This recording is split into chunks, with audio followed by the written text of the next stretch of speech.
Hello friends, welcome back to my YouTube channel. So in this session we are going to discuss regarding few more special purpose diodes. So this is the session 2 of this special purpose diodes. So we will deal with some of the more types of special purpose diodes. So let us quickly start with the session. So what is point contact diode? So point contact diode consists of this is definitely a special purpose diode. So point contact diode consists of an n-type germanium or silicon. It can be used, it can be both n-type germanium or silicon, preferably germanium, because usually the point contact diodes are made with germanium preferably, but sometimes silicon may also be used. So wafer means a layer actually, basically. So about 1.25 mm square by point point 0.5 mm thick. So this is the dimension which you have to roughly remember sometimes. So 1.25 mm square by 0.55 mm thick, and one face of which is soldered to a metal and the other face has a phosphor bronze or tungsten spring spread against it. So what is done is one face of which is soldered to a metal. One face is soldered to metal and the other face has a bronze or phosphor bronze or tungsten spring pressed against it. So because of very low capacitance, point contact diode is very much suitable for high frequency applications of the order of 10 gigahertz, we can say. So this is the main thing about to remember regarding point contact diode. So one thing which has to be remembered to summarize, point contact diode consists of n-type germanium or silicon, preferably germanium is used, and wafer is about 1.25 millimeter to by zero point 0.5 millimeter thick, one face of which is soldered to a metal and the other face has a phosphor bronze or tungsten spring pressed against it. So because of very low capacitance is very low here, so because of which point contact diode is more suitable for high frequency applications. So one thing we have to remember here is whenever capacitance is low, we can use it for high frequency applications. Whenever capacitance is high, we can use it for low frequency applications. So it is in a reverse way, we can say. So next we will go for one more type of diode we will quickly visit. So which is what is this step recovery diode? This is the next thing. What is step recovery diode and why it is so called?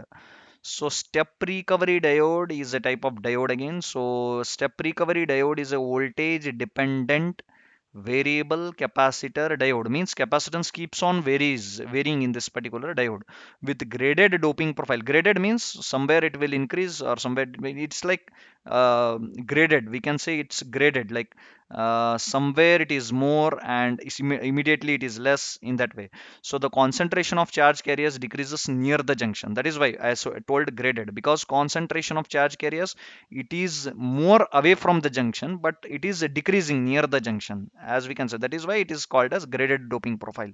So because of step or sudden recovery from the reverse current on to reverse current off, it is called as step recovery diode, because as I already told you, it is a graded doping profile, is it? So concentration of charge carriers decreases near the junction and it increases away from the junction. So because of step or sudden recovery from the reverse current on to reverse current off, it is called as step recovery diode. So this is the very important thing which we have to remember. So the next is Schottky diode, which is again a very important type of diode which is used. So what is this Schottky diode? We will understand, and why Schottky diode is called a hot carrier diode. So that we will try to understand. So Schottky diode is a quite different in construction from the normal PN junction diode. Yes, and it has metal such as gold, silver, platinum and molybdenum, chrome or tungsten n one side, and these to avoid confusion, we can understand like it has metal.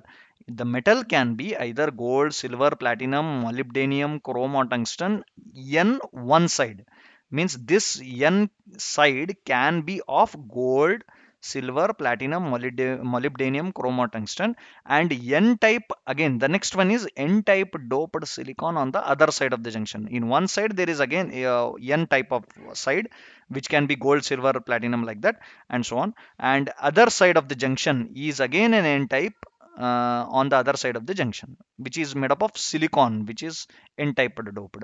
So it has no storage charge, that means the charge is absolutely not stored, and the junction barrier is called as Schottky barrier.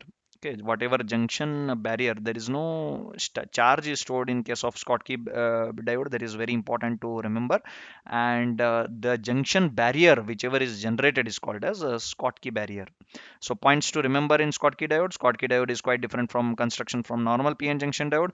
It has a metallic N one side, that is that metal can be gold, silver, platinum, anything, and so on, and n-type doped silicon on the other side of the junction. It has no storage charge, that is very important, and the junction barrier is called a Schottky barrier. So why is this Schottky diode called hot carrier diode? This is very important question in point of interview. So in forward biased operation of the Schottky diode, as the Schottky diode is operational in a forward bias situation, the electrons on the n side gains enough energy to cross the junction and plunge into the metal with very large energy. So when they are in n side, gains the energy, and they are capable of plunging into the metal with very large energy. They are usually called the into the metal with very large energy. They are usually called hot carriers, and the diode is called as hot carrier diode. So as why it is called is the electrons on the n side gains enough energy to cross the junction itself and plunge into the metal with a very large energy. So that is why it is called as hot carrier diode. So now we will deal with the last diode. We will try to understand in this session, and then we will try to cover the rest in the next session. So what is a back diode? So back diode is similar to a tunnel diode. I hope you remember the tunnel diode which I covered in the part 1 of special semiconductor diodes. So tunnel diode, back diode is same as tunneling diode, as there is also a tunneling effect in large, but only in reverse direction. So this is also called as unilateral diode. So why it is, what is the difference between tunnel diode and back diode? If we understand, then we will definitely understand what is back diode, correct? We will at least remember. So back diode is similar to tunnel diode because there is tunneling effect in tunnel diode as well as in back diode. But in case of back diode, the tunneling effect is very large. And one important thing to remember is it is only in reverse direction, not in forward bias. Because it is only in reverse direction, this is nothing but the also called as unilateral diode. So this is very important thing to remember.